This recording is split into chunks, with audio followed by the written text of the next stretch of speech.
Welcome to the Fresh RN podcast. The information contained in this podcast is meant to supplement your existing knowledge and not replace it. Always refer to your state board of nursing, standards of care, and respective institutions' policies to guide your practice. All identifying patient details have been changed to protect their privacy and remain compliant with the Health Insurance Portability and Accountability Act of 1996. Thanks, nurses. Stay fresh. We are recording. So my heart rate is not looking great. The diamond in the rough. Right. Professional accountability. Okay, you don't need anything? Okay, bye. Don't jack around with your sleep. Then it's a he said, she said. What's up, guys? Thank you for joining us here at the Fresh RN podcast. My name is Katie Cleaver. And I'm Melissa Stafford. We have a wonderful guest here today that I'm really excited about interviewing. And we are actually recording from Houston at the NTI conference. So it's the conference that the American Association of Critical Care Nurses puts on. It's wonderful. Kind of a fangirl of it. No big deal. It's my third one. So we have Megan Brunson here today. She is on the board of directors for the AACN, y'all. No big deal, right? And she's actually also the treasurer this year as well. But what we want to talk with her today is about her other role. And she is a night shift supervisor in the cardiovascular ICU at Medical City Dallas Hospital, a position she's held since 2007. So she knows what she's doing, people. And so there's a few reasons we really wanted to speak with her, because a lot of you are going to be on night shift. And then also a challenge for newbies is also really navigating nursing leadership and navigating nursing leadership on night shift. So Megan, thank you for joining us. I'm so honored to be here with you. Thank you so much. And thanks for all the accolades and bragging about me. I appreciate it. So can you tell us a little more about your clinical background and experience? Sure. I actually have been a nurse for 15 years in the ICU environment. When I started out, I was actually in a PCU. Step down now is what they primarily call it. Did that for 3 years, transitioned to the ICU. Cardiovascular patients, open heart, transplant, ECMO, lots of valves, more so than cabbages, and that was all in Atlanta. And then moved to Dallas. I married a Texan, so had to come back to the Texas world and took on a position as a supervisor in 2007. Same type of clinical environment, same type of patients, and 15-bed CVICU there. The supervisory role at that point was new to me. So I was hired for my clinical experience. Some of the things that I've done inside the hospital environment, but also championing for nurses outside the hospital environment, made me a good candidate for that role. And I've been doing that now for almost 10 years in Thanksgiving. So you needless to say, you like it. I do. I do. Good. Yes. So for those that are listening that aren't really familiar with the role of a supervisor, and I know that can be different at different facilities, but can you kind of generally give the listeners an idea of what that role really means? Sure. Sometimes hospitals call them assistant managers. Many facilities have an assistant manager for the day shift and then assistant manager for the night shift, or maybe just an assistant manager, one for both shifts. So that's basically what I do. We do have a manager that is over our unit, and then I help facilitate supporting the nurses, whether it be scheduling, their clinical needs, things like that. Some of the primary things that I do that I really love the most is, yes, I am support clinically if they have a clinical question. Yes, I am support if they need to help to pull up a patient. But more importantly, I'm support that they have someone to talk to. And again, going back to working on the night shift, as we know that no fault to anybody, but the leadership presence is not always there for every facility. And many nurses want to have someone to listen. Am I going in the right direction, whether it be for career or how to handle a patient, or can you listen to me? I'm really having a challenge with that patient that just coded, or a death in another room. And it's time and importance that they want to have is that trusting relationship with someone that they see on a regular basis. So that's the most important part of my job and the most rewarding. Oh yeah, I bet it really is. Yeah, and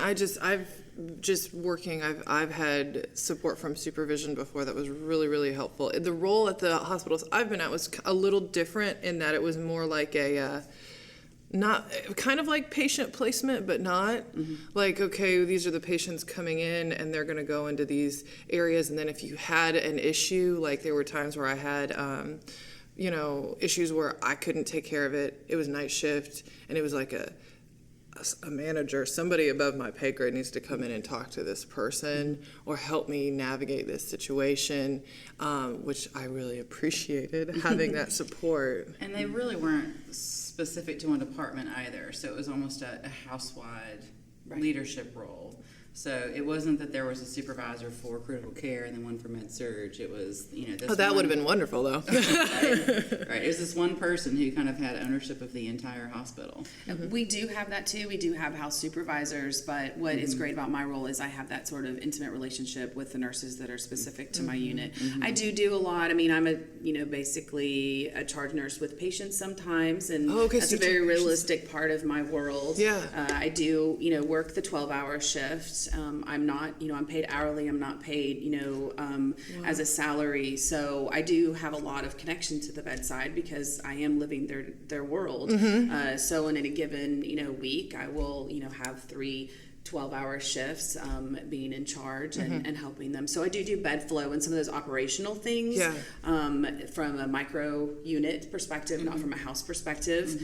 And so that's why I think that I have that strong trust with the staff. Oh, yeah. And really, and they really are like, oh, yeah, this patient is really, difficult to take care of, or the family is really hard for me to navigate how I can talk to them and those kind of things. Yeah, identifying people like you that have both the administrative and the clinical side of things is like the people the like diamond in the rough. Thank you. It's like that's the person you need to latch on to, because they can really give you a good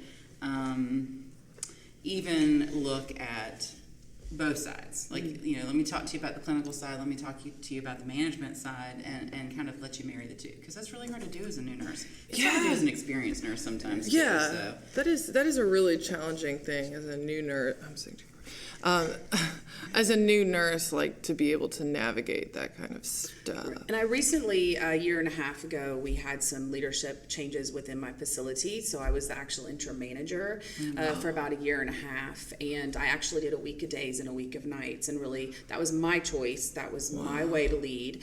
And then overall, when they brought in a new manager, I chose to go back to nights primarily. And so I feel like I also understand a lot more of the struggles and this that the management and the managers and the administration are having, because I was in on those meetings.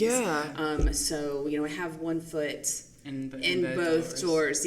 So I really have a different worldview on managers too, and and how tough it is for them to really not know sometimes their staff by just the operations of the hospital environment. So that makes my job even more important. Yes. Absolutely. We were in a session yesterday.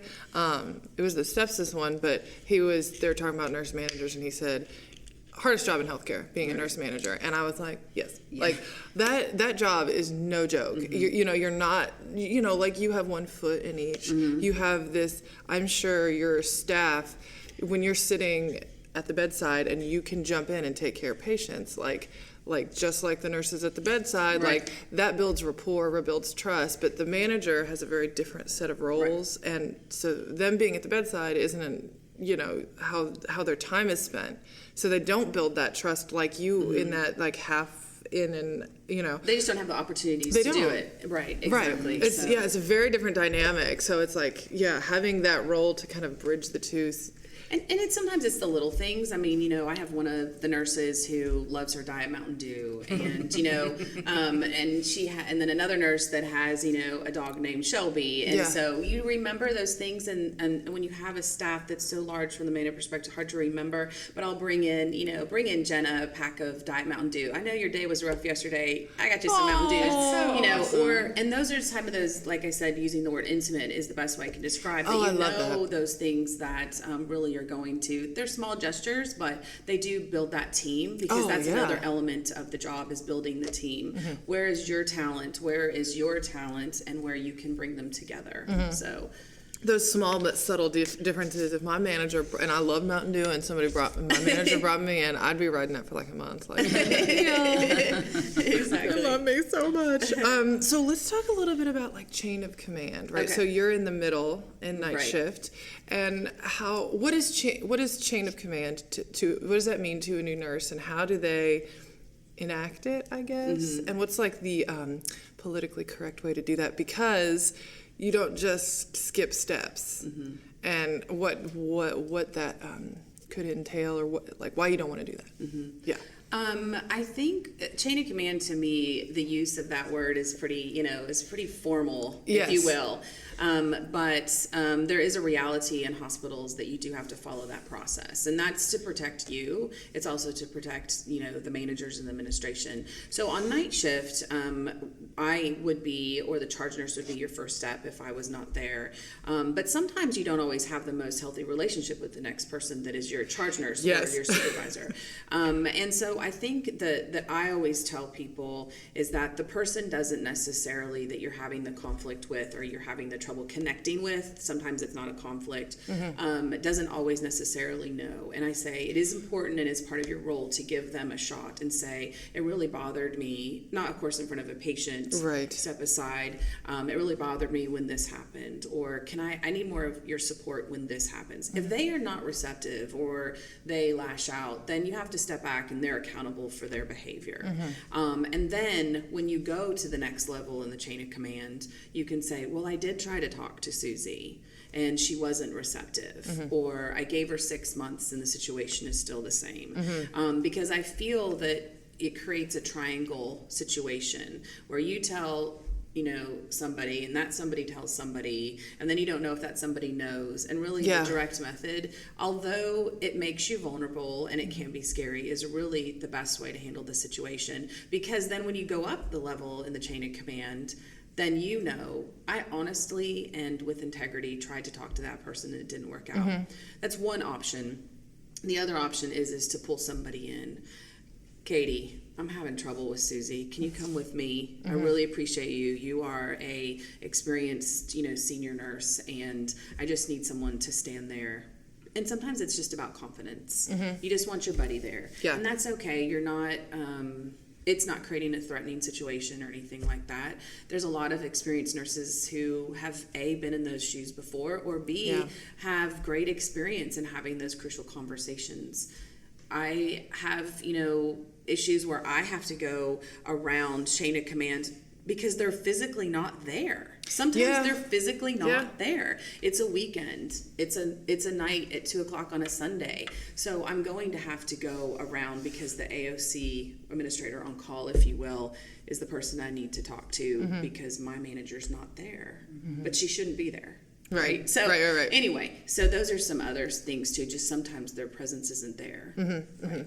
Yeah, I think that we had, what was that episode we talked about? We that's one of the things in multiple episodes that we've mentioned is, okay, if you've got a problem with someone, trying to address it head on, and even if you need to bring in support, but because if you do need to bring something up the chain of command, what's the first thing they're going to say? Did you talk about it? Absolutely. Or because then it's a he said, she said, Right. and then it's like that issue, and that's kind of like the basis of professional accountability. I'm a professional nurse, you're a professional nurse.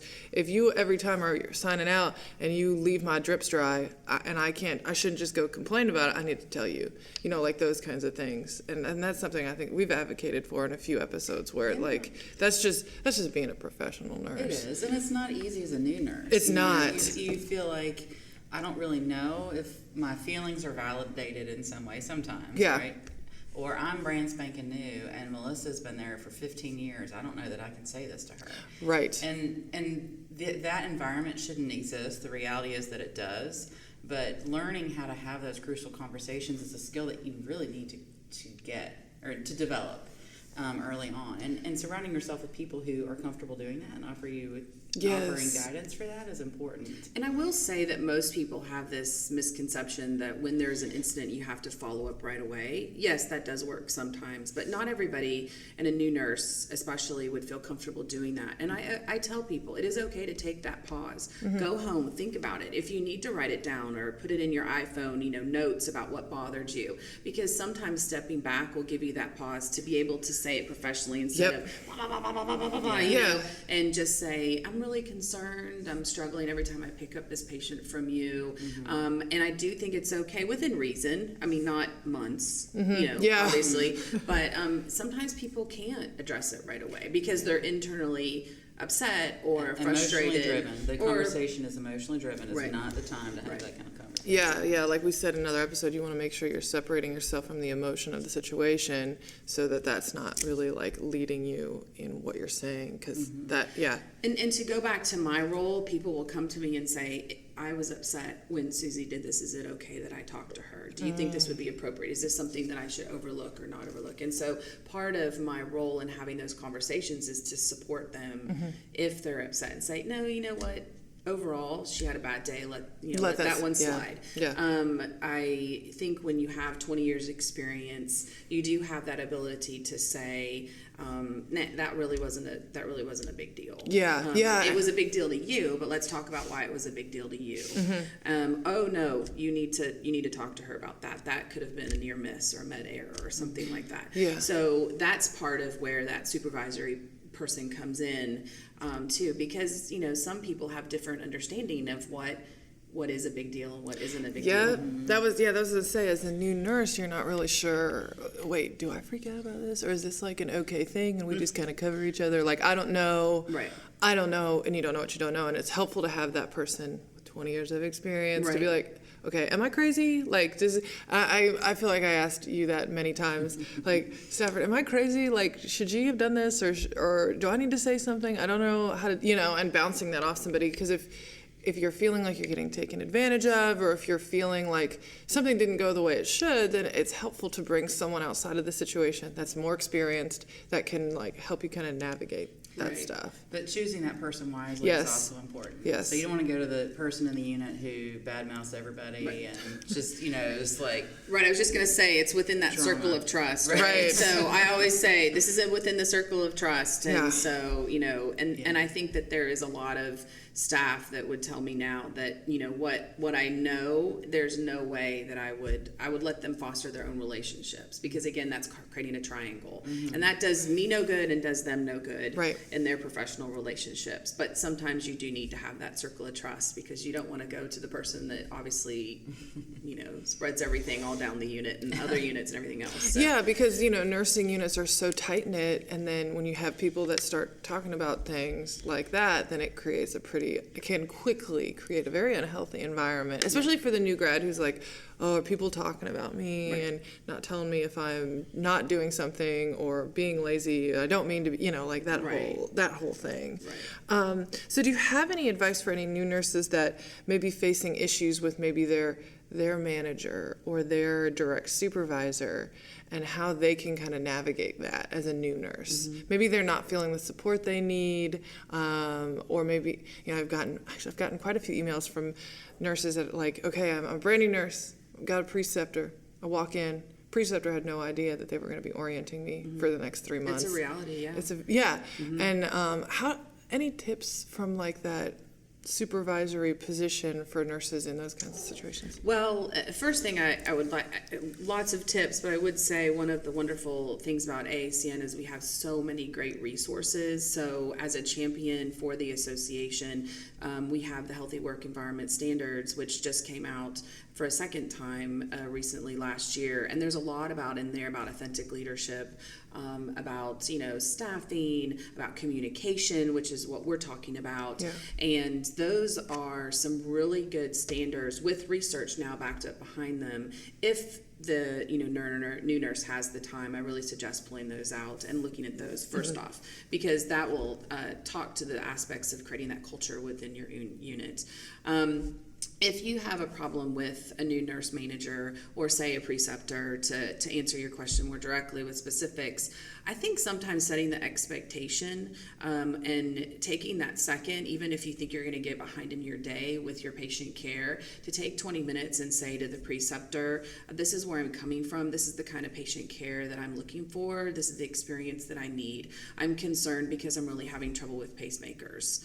And I'm really having trouble with understanding how to chart core measures on a heart failure patient.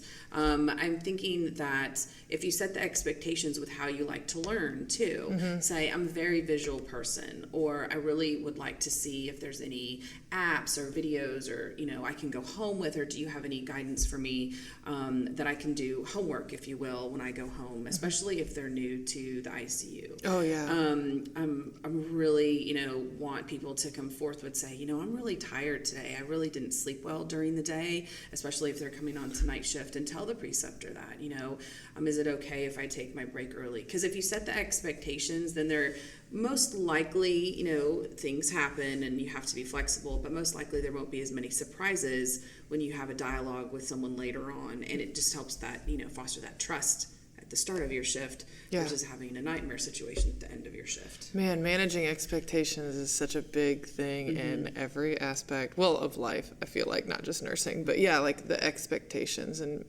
I think that's a really good point. And I think people get swept up in the fact that, my shift is starting, I have to get report, I have to do, task. And it can be crazy in those units. I mean, you can have a code at the start of your shift, you can have incoming patients. So there are some times like that it isn't always possible. But if you look around and say, no, I have a second to pause here and talk to this person that I don't know, and also pull in your charge nurse. If you are having a conflict with a preceptor because you've been with them for the past 3 shifts and it's not working out, I think it's okay to say, we're not clicking. It doesn't necessarily offend the preceptor. They've probably had that issue before, or they also don't want to, they feel it if it's not a good fit. So they are almost like, no, we're not a good fit. I think though it takes courage. I'm not, so ignorant to think that doesn't take courage to come forward to say that to a charge nurse. This is not a fit. I need to switch preceptors. So those are good tips. What about from a physician standpoint? If you have a new nurse that has a concern about a patient, calls a physician, doesn't get the response that they feel like is appropriate for whatever the issue is, that the patient is having bradycardia and they think that maybe they need it to be on a dopamine drip, or they're symptomatic and the atropine that we already gave isn't lasting long enough, and they're looking for something and the doctor just kind of is like, oh, it's fine, don't worry about it. How do you have advice for a nurse when they're having what they feel like is a conflict for a patient care? If I'm calling my physician because I work in neuro ICU, so I feel like my patient's having neurological changes, I really want to go for a CAT scan and I don't get that order, but I think it's really necessary. How to address that conflict. I mean, it's a conflict in a different way, but how do I really advocate well for my patient with a physician? I would never tell anybody to go. I want people to go with their gut, I guess is what I'm saying. But I also never want them to do it in a silo. And it's important that they do bring in their charge nurse. If they're charge nurse in situations, sometimes I have patients, but the senior staff know the physicians very well. But you have, as a new nurse, the responsibility to build trust with that physician as well. So this is a hard conflict to have if you think they're giving you a wrong order or they're not really heeding the call that you're giving them.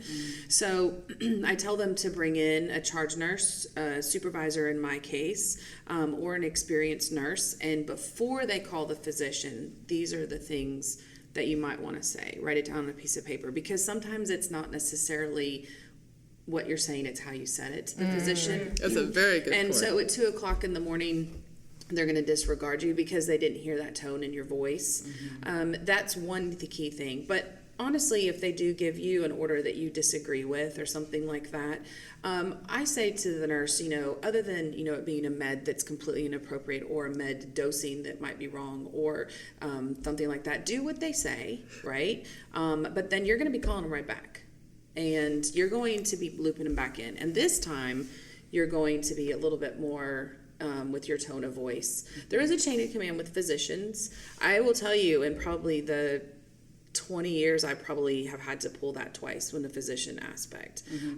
So it doesn't happen very often where you have to go to that physician's chain of command. Right. And in that aspect, you would pull in the overall house supervisor with that. I would too for my own job. That is above my pay grade, if you will. But I will say that happens very rarely. And I will say, though, that more so the challenge is no, wake up. Wake up. It's 2 o'clock in the morning. Wake up. Don't fall asleep while I'm talking I've to had you. a surgeon tell me I was pushing the baby carriage. I'm like, what? You were doing what? No, You're half you need asleep. to come. Yeah, exactly. Well, and I think, I have had to have that conversation. And and it's been from working on night shift. I'm trying to page a physician and they're not calling me back. Right. I've That's paged a big them. one. I've paged them. And I'm getting desperate as a new nurse. Why aren't they calling me back? And I've had to engage the house supervisor who has a list of the private numbers of the physicians and how to get a hold of, and then also have the resource of, if you really legitimately can't get a physician that's on call, they also know who their backup is, and how to engage it that way. So, it's a challenge, but it's important for a new nurse to know that there are always resources, and you may need some guidance. Because I wouldn't jump from, you as the bedside nurse to the director of nursing for your facility. Right. It's just not the right thing to do. But there is that chain of command, and it can be used, and it's meant to be used to protect patients, ultimately. So, it's important to know that.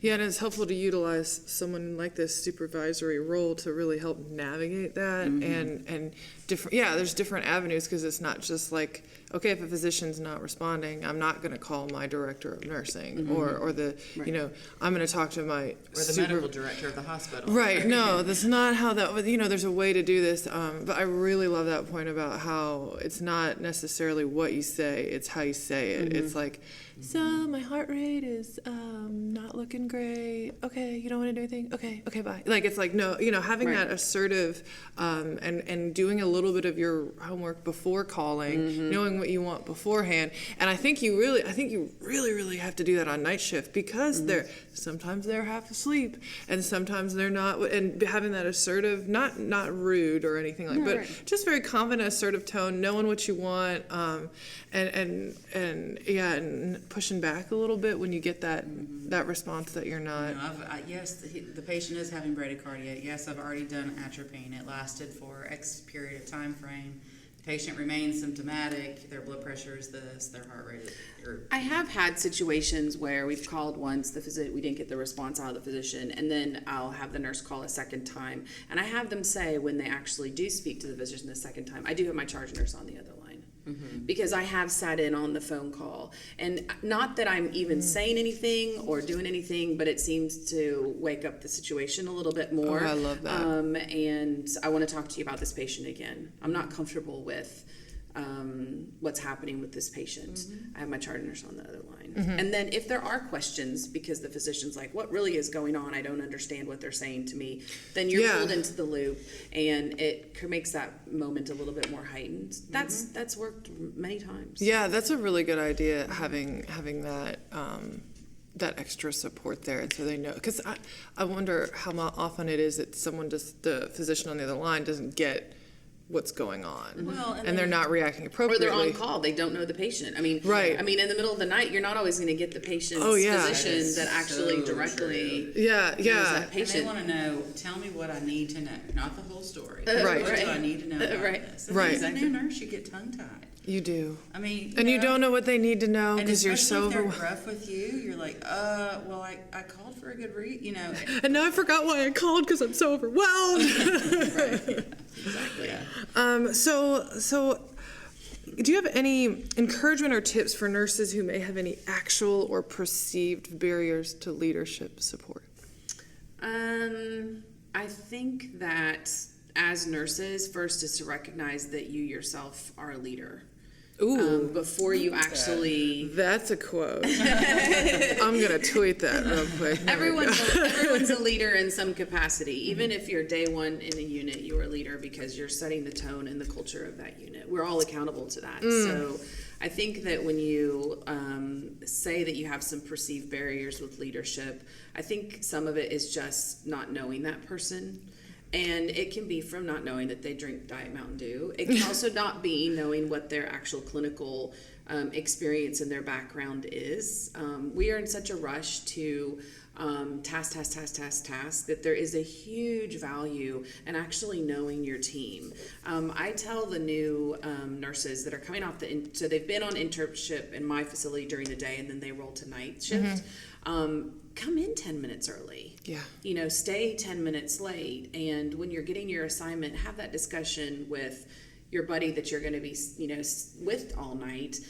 Hey, what did you do this weekend? Or, Yes, build rapport. Exactly. Because when you are in those critical situations with patients, although you don't talk about what you did on Saturday night, you definitely have that rapport and that, you know, established relationship. And there is a lot to be said for taking the time to get to know the people in your unit. And then really those conversations, when they do get a little bit more escalated, are very comfortable because you've had that established foundation with somebody. So some of those are ways to not only know that you're a leader in yourself, but also know that you need to spend the time and the commitment to your unit to get to know others, because then those barriers will be a lot more easier to overcome. I wasn't expecting you to say that, but I really like that. I mean, you know, like, well, one of the things in Becoming Nursey I talk about is from the brand new nurse and the delegating thing is build rapport with your CNAs. Don't just go in and tell them what to do. Right. Like, you gotta build rapport and trust with people. My favorite person in the hospital is the housekeeper too. I'm telling you, she saved me I don't know how many times. So it's not just nurses. You're exactly right. I mean, we have a housekeeper. He's 74 years old. He comes in and he makes us iced coffee every night at 9:30. Oh, I love it. We love it, and we love him, and very special to know the people around you, because they're there for the patient too. Yeah. Right. Yeah. There's a really good. So, okay, to round out the interview, I would love for you to just take a moment, step up on your night supervisory. I'm not done with my coffee yet. Soapbox, and you're talking to all the brand new nurses. What do you want them to know about leadership and supervisory roles, especially with night shift? Like, what do you want all of them to know? Well, I'll kind of look at it into 3 sections. I'll talk about night shift and leadership, and then their own professional development. And that's the easiest way for me to answer the question. First, on night shift is don't jack around with your sleep. I mean, what I mean by that is literally map it out. I think that when new nurses come to night shift, they really don't put a lot of stock and time into evaluating their sleep, and they make a dentist appointment at 2 p.m. Or they say, oh, I can get off work and then I can go work out and then I can go run to the store and then they're back that night. From a night shift perspective, because overall that is the health of the unit and the health of your patients, and your mindset when you come in every single day is, I spend more time mapping out sleep than you can imagine, and that's what I've done for 20 years working on night shift. That is priority one in everything I do. So if they're coming to nights, this one thing is to respect your sleep, understand what works for you. From a leadership perspective, I think that you really have to, like I said, build the trust with the people that are around you, and that includes day shift too. Ooh, yeah. That doesn't necessarily mean that you're looking buddies with your shifts. Right. I mean, there's a lot to be said with they'll have your back as well as you have theirs. And get to know the leadership in your unit, whether it be the charge nurse or the experienced nurse, who's going to have that listening ear, because you are going to be frustrated. You are going to have moments where you're like, I never want to walk into that place again. Those are normal feelings, but you need to have somebody to talk about it. Yes, you can go home and talk to your friend or your husband or boyfriend or your friend that's not a nurse. But ultimately, it helps to have somebody that really understands, you know, what you're doing every day. Yeah. So that would be another thing. And then the third thing is that from a night shift perspective, I've never used night shift as an excuse to not get involved. meaning that I really ask people, again, going back to everybody as a leader, is that you have to speak up for the shift and say that meeting at 2 in the afternoon won't work, but I really would want to be involved in that fall committee, or CLABC, can we have that at 4:30 in the afternoon, or can we have it at 7 o'clock in the morning? I think that we need to speak up more for the shifts that want to be, even if it's a weekend shift too, it doesn't necessarily have to be nights, how they can be engaged and involved, and even if it's a small morsel of something that they can do. Your professional development ultimately feeds back into the patient excellence that you're giving, the patient care that you're giving. And there's ways to do that. Yes, you're exhausted, but sometimes I like coming in on my day off and just coming in for an hour and contributing. Yeah. And then you ultimately, it helps, refresh you, because you are not complaining, you're part of the solution. And leadership wants you to be part of the solution. We want your ideas, because we don't always see it from all the same angles. So I ask people to come forward and use their voice. Because like I said, that internship doesn't work for me because blah, blah, blah, blah, blah, blah. Or I really had a difficult time with that class. You guys need to revamp the balloon pump class because it doesn't work. We have a different fiber optic cable now that we didn't talk about in the class. Or there's simple things that I think that we overlook as leadership because we're not there in the same shoes. So speak forward about those things that make things easier for you or the next person, because you're accountable. We're all in the same sandbox. Right.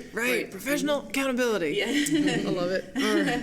Well, so to summarize, so building rapport with your colleagues, those that are you're reporting to, and that report to you is essential. Working with your supervisor and building rapport with them and making sure that you're mapping out your sleep. God, I love that. The way that, and making that a number one priority. Because I know a lot of you newbies are probably going to be on nights. And I love the way that you said that. Map out your sleep and make that your number one priority. Because I do know a lot of people that'll do that. They'll run out and they'll go do a whole bunch of stuff. And it's like, wait, you got to sleep. You're going to work tonight. Yes. So I really appreciate the way that you, and if you're having if you're having leadership barriers, the best way to prevent that is going back to that building rapport. Like, gosh, I love that. I'm gonna like listen to this again and make a bunch of tweets and tag you. Thank you. No big deal. So thank you so much for being here and for taking time out of your day to be on the Fresh RN podcast. Well, I appreciate you being a fan of me, but I'm a fan of you as well. And I know that the new nurses that listen to your podcast are huge fans too. And what you're doing for everybody to give them a place to go and listen and think about these things, off shift, is a very important part of who we are as nurses. So thank you for having me. Oh, it's our pleasure. So nurses, we're going to have, like I said, I'm not joking, I'm going to go through and make notes. And so I'll put show notes on here. So if you go to freshrn.com/podcast, you can check those out, download them, print them for free, all that good stuff. So thank you so much for listening, and stay fresh. Damn girl, better hit the floor. All the other fellas better run for the door. Stop, drop, and roll with me. I got the heat that'll make